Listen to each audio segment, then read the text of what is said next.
So అధ్యక్ష మార్పుని గత కొన్ని రోజుల్లో చర్చ జరుగుతూ ఉంది. సో బండి సంజయ్ తప్పించకపోతే కిషన్ రెడ్డిని పెట్టారు. ఎలక్షన్స్ తర్వాత ఖచ్చితంగా అధ్యక్ష మార్పు ఉంటుంది. దానితో కేంద్ర మంత్రిగా కిషన్ రెడ్డికి మళ్ళీ అవకాశం ఇచ్చారు కాబట్టి అధ్యక్ష మార్పు ఉండబోతూ ఉంది. ఈటలకు పగ్గాలు ఇచ్చే అవకాశం చర్చ జరుగుతూ ఉంది. సో మీకున్న అంచనా ఏంది? ఎవరిని అధ్యక్ష హోదాలో కూర్చుంటే బీజేపీ భవిష్యత్తు బాగుంటుంది అనుకుంటున్నారు? ఎవరు ఇచ్చినా ఫైటర్, మంచి ఫైటర్ ఇవ్వాలి, మంచి వ్యక్తి ఇవ్వాలి. మనం ఎవరిని తక్కువ చేయలేం. బీజేపీలో అందరు మంచి క్వాలిటీస్ ఉన్న వ్యక్తి ఎవరు? ఈటల రాజేందర్ గారు ఉన్నారు, ధర్మపురి అరవింద్ గారు ఉన్నారు, లేకపోతే ఇంకోలు చాలామంది ఉన్నారు. నేను ఏమంటానంటే, నాకు తెలిసి ఈటల రాజేందర్ గారికి రాష్ట్ర అధ్యక్షుడి కంటే సెంట్రల్ మినిస్టర్ ఇచ్చి ఇదే బండి సంజయ్ గారిని రాష్ట్ర అధ్యక్షుడిగా కొనసాగిస్తే బాగుండేది. ఎందుకంటే ఇప్పుడున్న వ్యవస్థలో కొంత ఫైటింగ్ చేసే వ్యక్తి కావాలి. రాజేందర్ అన్న సౌమ్యుడు, చాలా సౌమ్యుడు, ఉన్నతమైనటువంటి వ్యక్తి. బండి సంజయ్ అన్న is the fighter. So fighter కాబట్టి ఈయన ఫైట్ చేసే వ్యక్తిని రేవంత్ రెడ్డి మీద ఫైట్ చేసేటోళ్ళు ఉంటే ఇప్పటికే ఆ ఆట ఆడించేది. కబడ్డీ టీంలో కాక ఒక వ్యక్తి మంచి ప్లేయర్ ఉంటే ఎంత ఆట ఆడిపిస్తాడో ఇప్పటికే ఆడిపించేది. ఎట్లే అయినా ఈటల రాజేందర్ గారు కూడా మంచి వ్యక్తే, ఉన్నతమైన వ్యక్తి. తెలంగాణలో ఉన్నటువంటి ప్రతి గ్రామం, ప్రతి పల్లె వ్యక్తి ఆయన ఇంట్లో ఆయన ఇంట్లో కడప దొక్కి వాళ్ళ ఇంట్లో భోజనం చేసిన వ్యక్తే ఉంటాడు ఈటల రాజేందర్. అంటే ఏదో ఒక సామెత ఉంటుంది కదా, ఈ రాష్ట్రంలో కావచ్చు, ఈ దేశంలో కావచ్చు, గ్రామం శ్రీరాముడు లేని గ్రామం లేదు, లేకపోతే పలానా బొడ్రాయి లేని గ్రామం లేదంటారు కదా. ఈ తెలంగాణ రాష్ట్రంలో ఆయన కడప దొక్కని వ్యక్తి ఉండడు. ఎవరో ఒకరు ప్రతి ఊర్లో ఎవరో ఒకరు అయితే ఆయన గడప దొక్కుతారు. ఆ ఊరు వాళ్ళు ఆయన ఇంట్లో చేయి గడికి భోజనం చేసిపోయిన వ్యక్తులు ఉన్నారు. సో అట్లాంటి వ్యక్తి కూడా ఎందుకు సూటబుల్ కాదు, ఎందుకు ఇది కాదు, ఎందుకు అర్హుడు కాదు? ఇప్పుడు ఇంకోటి, నేను నాకు ప్రధానంగా ఒక సమస్య డిస్కషన్ చేస్తున్నారు. అరే ఈటల రాజేందర్ కమ్యూనిస్టు, ఈటల రాజేందర్ ఇంకోటి ఏమంటారు అంటే బీజేపీలో ఏదైనా పదవి రావాలంటే సిద్ధాంతాలు కలిగి ఉండాలి, ఆర్ఎస్ఎస్ సిద్ధాంతాలు ఇవన్నీ ఉండాలి. ఈటల రాజేందర్ ఏమో కమ్యూనిస్ట్ భావజాలం గల వ్యక్తి. సో ఆయనకి ఇస్తే పార్టీని ముందుకు తీసుకెళ్లే అవకాశం ఉంటుందని చర్చ కూడా బలంగా జరుగుతూ ఉంది. ఇప్పుడు ఒకటి కమ్యూనిస్ట్ భావజాలమైన, రైట్ భావజాలమైన, ఇంకో భావజాలమైన అయితే అంతిమంగా ప్రజలకు సేవ చేయాలనేది వాళ్ళ గోల్. సో ఈటల రాజేందర్ గారి గోల్ కూడా ప్రజలకు సేవ చేయాలనే కదా. మరి ఈటల రాజేందర్ గారు నేను భారతీయ పార్టీకి ఒక క్వశ్చన్ అడుగుతాను నేను. మరి ఈటల రాజేందర్ గారు కమ్యూనిస్ట్ సిద్ధాంతాలు నేను పార్టీలో జాయిన్ చేసుకున్నప్పుడు లేదా హుజరాబాద్ నుంచి ఎమ్మెల్యేగా బీజేపీ అభ్యర్థిగా గెలుపొందినప్పుడు కూడా మరి ఈటల రాజేందర్ గారు కమ్యూనిస్ట్ అనేది తెలియదా? అదేవిధంగా ఇలా ఎంపీ కూడా కమ్యూనిస్ట్ మీదనో, లేకపోతే సుత్తి కొడవల మీదనో, లేకపోతే కంకి కొడవల మీదనో, లేకపోతే వేరే సింబల్ మీద గెలవలే కదా. ఎంపీకి కూడా దాదాపుగా బీజేపీలో మంచి మెజార్టీ, ఫస్ట్ మెజార్టీ అయినది 4 లక్షలు, 10,000 తక్కువ 4 లక్షల మెజార్టీ ఈటల రాజేందర్ గారికి వచ్చింది కదా. సో ఈ అంశాలు కరెక్ట్ కాకపోవచ్చు. రెండవ విషయం ఏంటంటే, నేనేమంటానంటే, ఈ రాష్ట్రంలో దాదాపుగా 1980లో భారతీయ జనతా పార్టీ స్థాపించుంటే నీకు 24 ఏళ్ళ నుంచి మనకు అంటే 44 ఏళ్ళ నుంచి 44 ఏళ్ళ నుంచి ఒక అధికారం వస్తుందేమో. ఇంకొకసారి మనం ఈ కార్యకర్త, భారతీయ జనతా పార్టీ కార్యకర్త ఒక్కసారి మనం ఈ బీజేపీ ఫలాలు చూడాలి, లేకపోతే కాషాయ జెండా చూడాలి, గోల్కొండ కోట మీద కాషాయ జెండా చూడాలనే కార్యకర్త లేరా? 45-50 ఏళ్ళ నుంచి పార్టీ స్థాపన, అంటే గతంలో జనతా పార్టీ ఉన్న కంచి అంటే 50-60 ఏళ్ళ నుంచి కూడా ఒక కార్యకర్త ఒక్కసారి తెలంగాణలో అధికారం వస్తే చూడాలి, మన అధికారం వస్తే సంతోషంగా, అధికారం వచ్చినాక సంతోషంగా చచ్చిపోయిన చాలనే కార్యకర్తలు బీజేపీకి ఉన్నారు. చాలా గొప్ప ఉన్నతమైనటువంటి కార్యకర్తలు బీజేపీకి ఉన్నారు. మరి వాళ్ళ ఆశ నెరవేరద్దా? వాళ్ళ కోరిక నెరవేరద్దా? ఎంతసేపు నీకు ఆయనకు ప్రెసిడెంట్ ఇవ్వద్దు, ఈయనకు ప్రెసిడెంట్ ఇవ్వద్దు, ఈయనకు కావాలి, నేనే సెంట్రల్ మినిస్టర్ ఉండాలి, భారతీయ జనతా పార్టీ హైదరాబాద్ దాకా ఉండాలి, లేకపోతే హైదరాబాద్ నడిబొడ్డులో బీజేపీ ఉండాలనుకోవడం మంచి పద్ధతి కాదు కదా. ఈ రాష్ట్రంలో తెలంగాణ జెండా, బీజేపీ జెండా, కాషాయం జెండా ఎగరాలనుకోవాలి కదా. మరి కాషాయ జెండా ఎగరాలనుకోవాలన్నప్పుడు ఉన్నతమైనటువంటి వ్యక్తికి ఇవ్వాల్సిందే. ఆ సిద్ధాంతం, ఈ సిద్ధాంతం అని పెట్టుకోవడం మంచి పద్ధతి కాదు అది. ఓకే, సో ఉప ఎన్నికలు రాబోతున్న చర్చ జరుగుతూ ఉంది.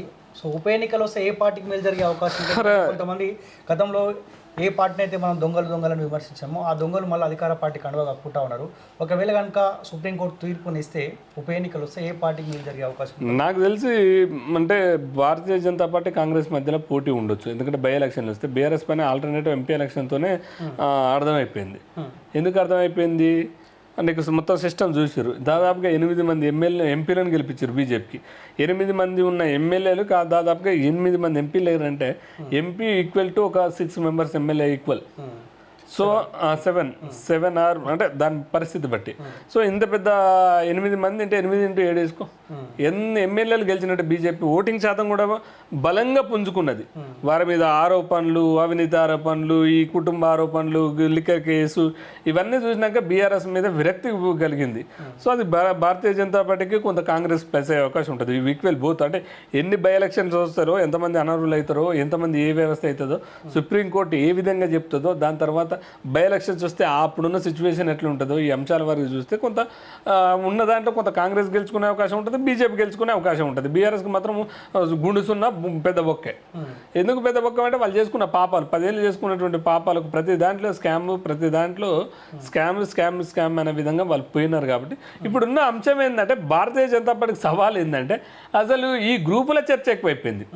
ఈ గ్రూపుల చర్చ లేకుండా అందరు ఒక్కతాటి మీదకి వచ్చి ఈటల రాజేందర్కి ప్రెసిడెంట్ ఇవ్వద్దు, లేకపోతే రామచంద్రరావుకి ప్రెసిడెంట్ ఇవ్వద్దు, లేకపోతే బండి సంజయ్కి ఇవ్వద్దు, లేకపోతే ధర్మపురి అరవింద్కి ఇవ్వద్దు, లేకపోతే డికేఆర్ గారికి ఇవ్వద్దు, లేకపోతే బూరు నరసయ్య గౌడ్ గారికి ఇవ్వద్దు, ఇట్లా కొట్లాడే బదులు కాస వెంకటేశ్వర్ల గారికి ఇవ్వద్దు, ఇట్లా కొట్లాడే బదులు ఒక లీడర్ని, ప్రజా లీడర్లని ఒక్కరిని ఎన్నుకొని ప్రజల మీద ఉండి, ప్రజల పక్షాన ఉండి, నువ్వు గతంలో చూడొచ్చు రామన్న, 10 ఏళ్ళ లేని నిర్బంధం, కేసీఆర్ గవర్నమెంట్లో లేని నిర్బంధాలు ఇక్కడ ఉన్నాయి.